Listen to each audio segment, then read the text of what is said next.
dalam sidang kalaman kita banyak bahas isu literal dan isu majas, dan isu ma'nawi dan isu harfi. Kita ambil hadis, man ahdatha fi amrina hadha ma laysa minhu fahuwa raddun. Siapa yang mencipta sesuatu yang baru di dalam urusan kami ini.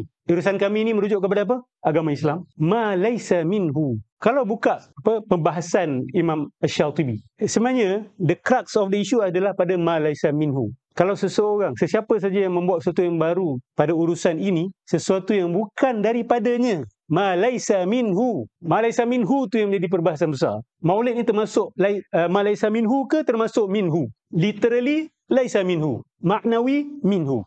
Literally memang Nabi tak kata lepas aku meninggal nanti kau pergi sambutlah, buat majlis kumpul-kumpul. Nabi tak cakap literally. Tapi falyafrahu ada tak? Ingat sunnah aku ada tak? Berpegang kepada sunnah aku ada tak? Stay in a jamaah bersama-sama ada tak? Ada. Hidupkan sunnah aku ada tak? Ada. So itu yang kita kena seimbang dekat sini. Ada pihak yang melampau literal, ada pihak yang melampau metaphorical dan maknawi. Kita nak kena cari jalan tengah. Jalan tengah ni di sini. Daripada kita belajar dari sahabat Nabi SAW. Sahabat Nabi tak ambil literal.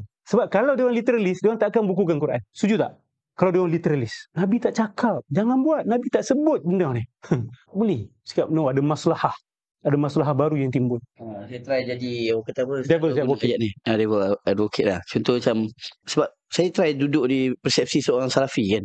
Dia nampak benda ni, kenapa mesti ambil jalan yang berbahaya? Tahu? Maknanya membuat satu benda yang tidak ada dibuat oleh para sahabat. Satu, dengan alasan untuk membuat apa, demi memperkenalkan Nabi kepada orang, berdakwah lah kan. Sedangkan kita dalam Islam ada banyak lagi cara nak mengenalkan Islam kepada orang, bukan yang pada Maulid semata-mata. Ini pada diorang, saya expect daripada kuliah ni diorang akan jawab macam itulah kan. Ada banyak lagi cara nak berdakwah, nak bagi kenal Nabi kan. Kenapa kita mesti buka apa lopong-lopong benda macam ni yang membawa kepada bid'ah? Betul, nanti lepas ni orang akan guna golongan-golongan sufi yang gulat.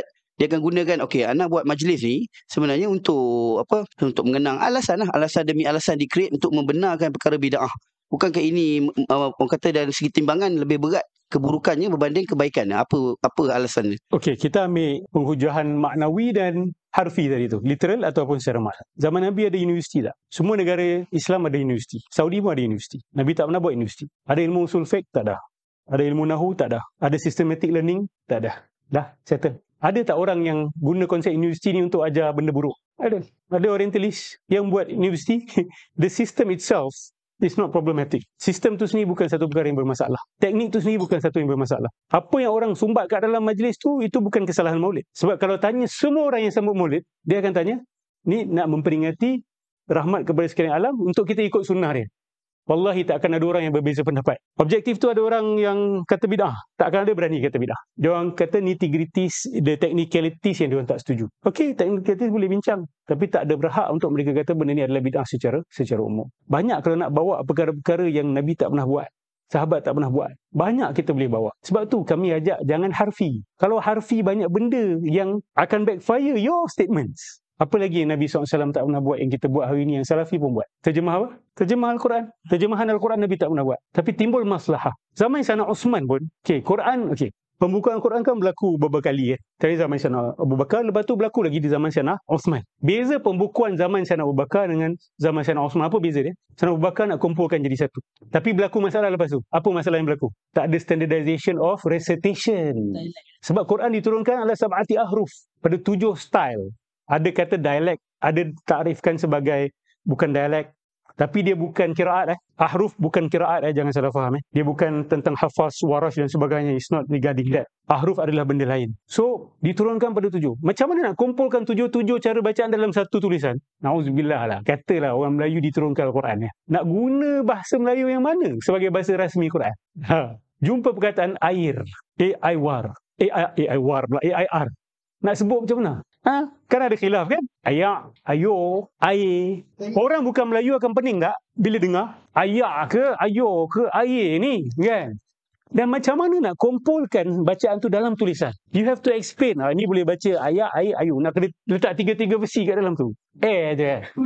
Orang Bali ni cerdik, dia rumus kan? Betina, Tino kan? So, fahamlah maksud saya. Saya tak boleh bagi contoh banyak. Jadi, bila timbul isu, bila berlaku pembukaan kota, umat Islam meluaskan empire, orang bukan Islam yang bukan Arab, baru masuk ni nak baca Quran ni macam mana ni? Nak baca Quran ni macam mana? Sehingga berlaku pergaduhan. Yang ini baca Quran macam ni, ini baca Quran macam ni. Dan dua-dua baru masuk Islam. Otai okey, Otai faham. Dua-dua baru masuk Islam, dengar, asal kau baca lain ni? Kau punya pelik, kau punya merepek kan? Bergaduh. Senario ni real tak sahabat-sahabat? Ya, sampai hari ni berlaku. Satu informasi dapat kepada orang baru ni tak faham, dia akan bergaduh. Bila jumpa kat atas, rupanya memang ada different perspective of the story. Sama juga zaman tu berlaku perbezaan pandangan sampai bergaduh. Akhirnya Sayyidina Osman terpaksa standardize kan the recitation. Yang dia terpaksa bakar versi lain. Bahkan sebahagian sahabat yang mengumpulkan Quran sendiri dibakar. Penting, sebab kalau buku tu terlepas kat orang lain, akan berlaku kecoh tak? Orang jahil yang dapat selepas 100 tahun, dia akan kata, salah bacaan Quran kau ni. Aku ada Quran Ubay bin Ka'ab lain dalam ni. Padahal dia tak tahu. Ubay bin Ka'ab tulis nota sekali. Dia ada ayat Quran, ada nota dia sekali. Ada sahabat tak nak bagi. Sampai Osman terpaksa-paksa. Sebab yelah, itu ada sentimental value. Kita kalau hidup zaman Nabi, kita tulis, kita nak simpan. Tapi Sayyidina Osman ni, sebagai seorang ketua, dia kena tegas benda ni. No, burn everything else. Hebat sebagai ketua. Tengok, nak jadi ketua ni, ya Allah, you kena buat decision yang berat. Mungkin individual sahabat mungkin marah juga. Kenapa? I can simpan for my own, Tak. Ini kalau terlepas kat orang yang tak tahu, dia akan kata Quran ada banyak versi. Quran tidak terjaga. Nampak? Maslahatnya ada tak zaman Nabi? Tak ada. Walaupun ada juga perbalahan isu Sabatul Aruf zaman Nabi. Berlaku Ubay bin Ka'ab pernah timbul syak dalam hati dia.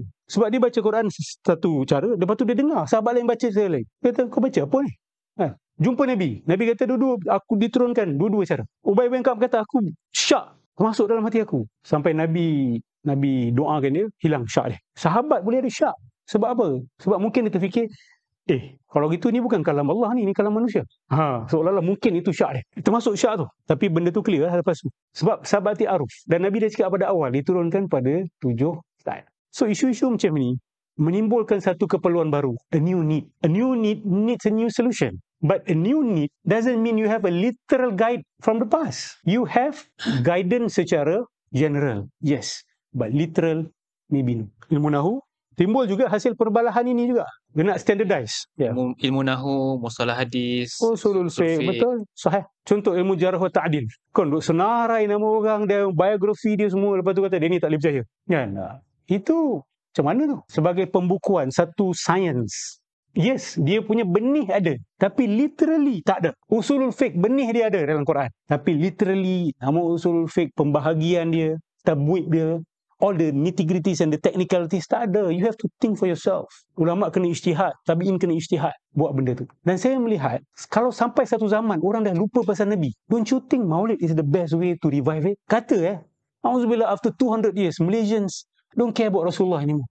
Budak-budak tak kenal Nabi. Apa kita nak buat?